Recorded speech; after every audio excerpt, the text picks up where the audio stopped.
Hai, Assalamualaikum warahmatullahi wabarakatuh. Welcome back to my channel. This is about the learning English with me, Miss Mega. Hi everyone. Well, sebelum kita ke pelajaran selanjutnya, saya mau tanya dulu nih, bagaimana kabar kalian semuanya? Semoga selalu dalam keadaan sehat walafiat ya. I hope you all always in good health. Are you ready to learn the materials on chapter 2? Well, let's go!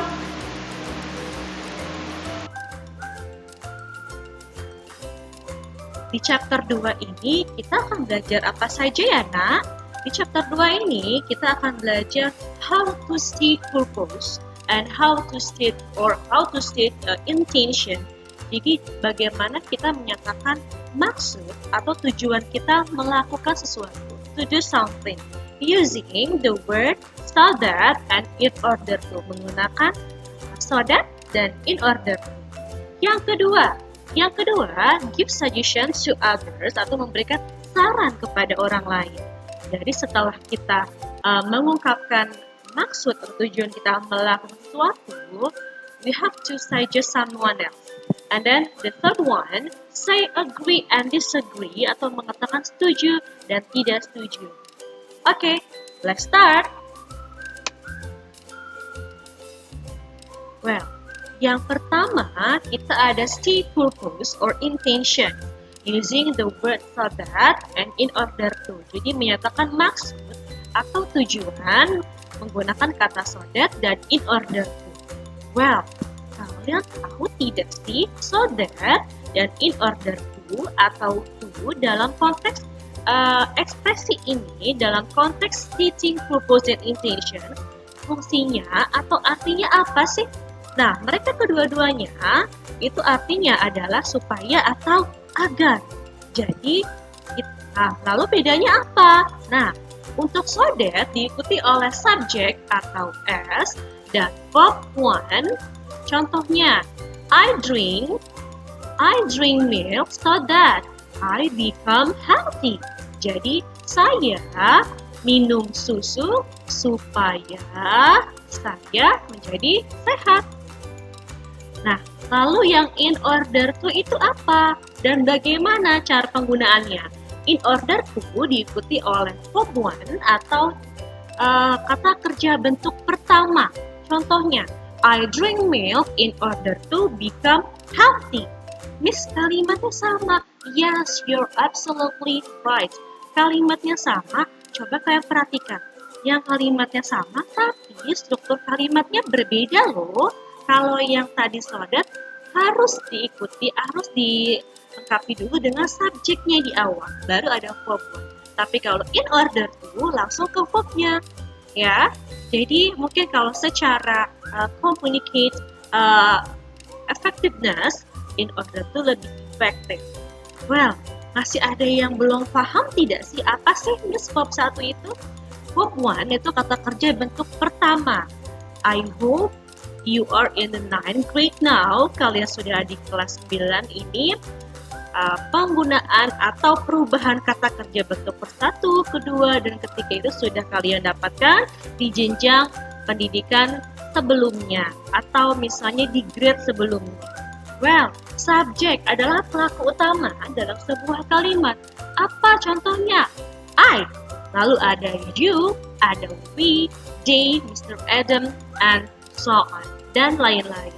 Oke, kita next slide. Kita ke next explanations. Tentang apa ya? Kalian ada yang masih ingat? Tadi sudah kita bahas. Yang kedua itu apa? Oke. Yang kedua, setelah tadi kita berbicara tentang so that and in order to, yang kedua kita punya give suggestions to others. Jadi, bagaimana kita memberikan saran kepada orang lain. Nah, dalam memberikan saran kepada orang lain, kita bisa menggabungkan dengan penggunaan so that dan in order to. Bagaimana contohnya? Well, di sini contohnya, you should take or use verb one, some rest in order to get well soon. Jadi kamu seharusnya istirahat saja supaya cepat sembuh. Yang kedua, you have to study. Study is a verb one. tonight in order to get Form 1 course the best score. Jadi kamu harus belajar malam ini supaya mendapatkan nilai yang terbaik.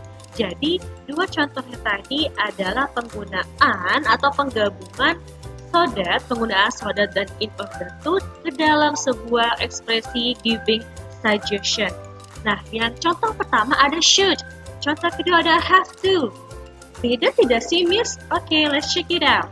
Di sini, dalam memberikan saran kepada orang lain, dalam berbahasa Inggris, ada beberapa kata batu khusus loh. Yang pertama, ada should, yang artinya seharusnya, diikuti oleh Form 1. Yang kedua, ada had better to, atau artinya lebih baik, samakan dengan Form 1 juga.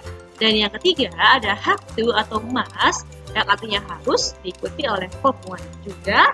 Dan yang keempat, why don't you? Yang artinya, mengapa tidak? Kamu apa? Ini harus ditambahkan ya, Kak, kata-kata pendukungnya, sehingga menjadi sebuah kalimat yang padu-padu. Oke, contohnya seperti apa? You had better to do dunya Form 1 your task now, so that you can play football in the afternoon.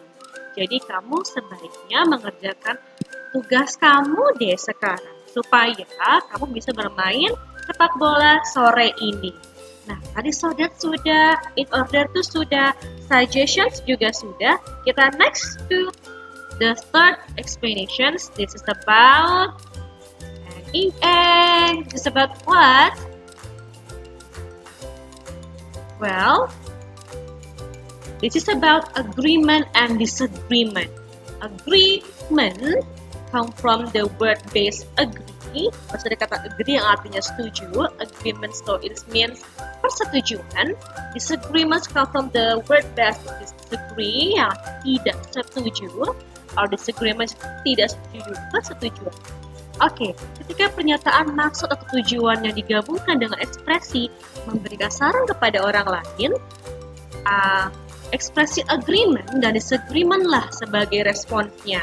Jadi ketika teman kamu memberikan suatu idenya tentang purpose or intentions to do something, and then you give suggestions, but other people around you, teman kamu yang lain itu kasih responsnya, saya setuju atau tidak, mereka setuju atau tidak. For example, this is the conversations among Benny, Galuh, and Tono, antara Benny, Galuh, dan Tono. Benny, we finish our homework now so that we can play badminton. Jadi Benny bilang seperti ini, I think kayaknya kita harus kerjain dulu DPR-nya sekarang, sehingga kita bisa main badminton. Nah, how about Galuh? Galuh say that, Galuh bilangnya, I agree with you, Benny. Saya setuju dengan kamu, Benny. Nah, bagaimana dengan Tono? Tono bilang ya, I disagree. We had better to wait for Satria coming. Jadi Tono bilang, saya nggak setuju. Kayaknya kita lebih baik menunggu Satria datang. Mungkin mereka sedang bekerja kelompok situasinya. Nah, itu adalah contoh percakapan yang menggabungkan ketiga elemen yang ada di chapter 2 ini. Well, the expressions apa saja sih yang bisa digunakan untuk agreement dan disagreement? Pertama, untuk yang agreement ada I agree with you, I think so, that's right, that's a good idea, I think you're right. Kalau yang disagreement apa? Oke, ada I'm sorry, I disagree, I don't think so, I don't agree with you, that's not a good idea, I don't think you're right. Okay. That's all about my explanations about this chapter. This chapter 2.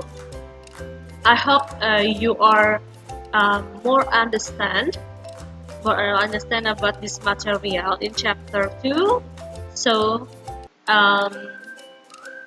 don't forget to take a look the exercise on your book. For what? For evaluate, to consider, to measure your competence, untuk mengukur kompetensi, untuk mengukur pemahaman kalian mengenai materi yang ada di chapter 2 ini. Well, itu saja yang dapat saya sampaikan. Semoga bermanfaat dan pemahaman kalian untuk materi chapter 2 ini semakin bertambah.